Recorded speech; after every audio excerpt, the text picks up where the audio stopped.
Hey everyone, this is Ryan B with Practical Forex Trading. This is your weekly analysis for the euro. So euro versus the dollar. If you want to stay up to date with all of our weekly videos, make sure you click the red subscribe button at the bottom right hand corner of your screen. The date is August 2nd, 2020, 11:21 a.m. So I didn't type it out in here, but if in case you haven't been looking at the euro lately, my sentiment is bullish. Euro USD, my sentiment is most certainly bullish. We saw a break above 17 this week, was pretty significant.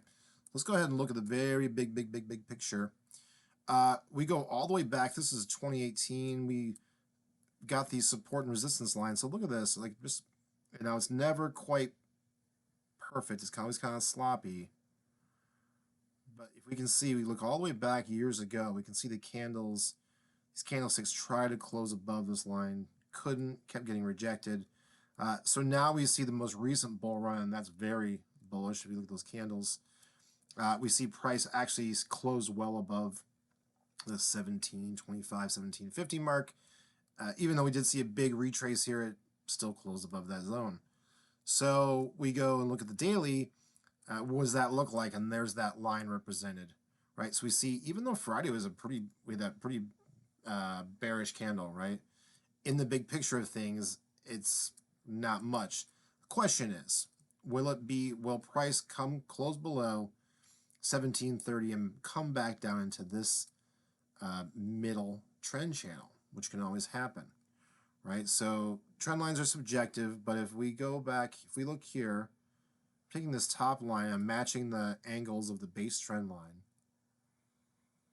And I go up here, I can see the bodies of these candles close above or below this. So it tells me I'm onto something with where my parallels are. Okay. So there's our trend represented in a 3-channel grid, if you will.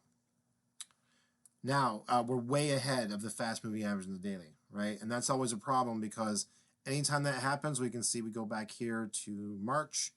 Eventually, price is going to retrace. Doesn't mean it's going to go down. We're definitely in an uptrend now, but it needs to catch up. That happens a couple ways. Either price goes sideways for a bit until the moving average catches up, or price drops until it kind of hits that point. So the most likely scenario, since euro is so bullish and the dollar's been so soft, is that if anything, price is going to chill out here, come sit around at the 1738 line. Let's go ahead and zoom into our 4-hour and put our pivot points on. We'll know for sure. Okay, here we go. Get rid of this volume. We do see price moving below the 4-hour fast-moving average, which means we might see some more losses in the short term. But if we go back here historically, we can see that's always pretty short-lived, right? New high happens, it bops below the moving average, and then price, more buying happens. So Forex kind of works that if there is a place in the chart that price can like fill it out, right? Color it, if you will, it probably will. So price went up. Good chance we could see some sideways action for the next couple of weeks. Okay. Pivot 1775. Well, we're right there. We're sitting right on the pivot, essentially, just below it. Okay. Support 1 is 1640 as our S1. So actually, this goes all the way back to here, and that's the scenario that actually could be a better buy, right? So, one strategy using pivot points for weekly pivot points is to wait till price swings one way or the other, right? It'll swing to R1 or swing to S1, and then you respond accordingly depending on to the overall larger trend. So actually, if price went down to here to 1640, man, that'd be a great buy, right? To make another attempt at this 119 hit the other day. S2, 1502. Right there. Okay. And as you can see, that's still bullish, right? If we think about how trends work, this other red trend line that I drew here is the parallel. It's the lower parallel of this giant uptrend. So price could even dip into here, and it'd be a great buy. You have to be careful here. You don't want to be careful if you're buying here at S1. You want to keep your stops tight. But it's an uptrend, so there's a lot more. There's a lot less risk in the buys the longs, you know, when you're in an overall uptrend, as long as your entry is at the right point. S3, 1230. That's way down there. So I don't think that's going to happen, but you know, it could, and it would still technically be on trend. Okay, R1. Where's our first resistance? 1913. That makes sense, right? The last high, that's our R1. So now price is right in the middle, and that's really no man's land. Okay, so you got to be careful. You don't want to enter a position in no man's land, meaning you're kind of in between support and resistance. As you can see, just look at it. Look at this channel. If we look at this as a rectangle, let me go ahead and mark this out as a rectangle.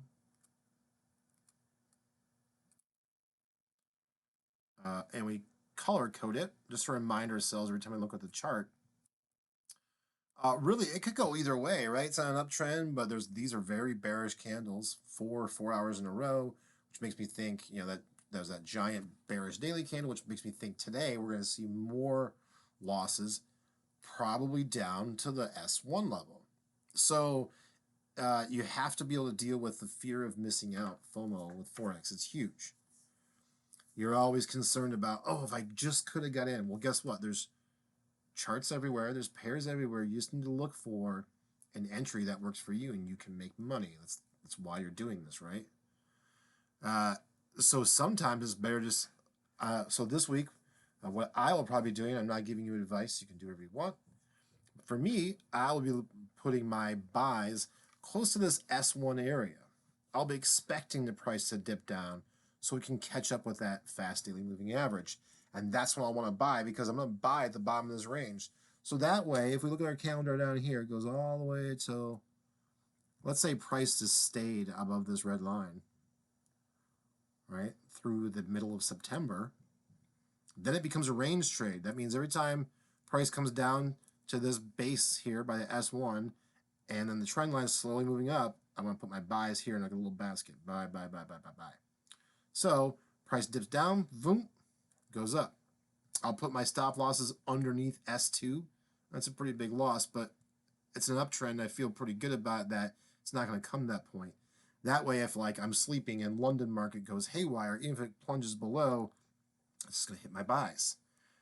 If I were to buy here, even though essentially I think I will be right in the long term, in a month and a half, you're going to be sitting there holding a negative position while prices, you know, adjust. And that just messes with your brain, and then you're not making money, which is what you're not here for. So let's just take this grid, our range trade, break it in equidistant, even without using support and resistance numbers. I can see we're right about the middle, and we said our weekly pivot was at 1775. Makes a whole lot of sense. So I'm going to wait. If price goes back up to R1, I'll see how the reaction, because now this has become the official resistance. It's the most recent high.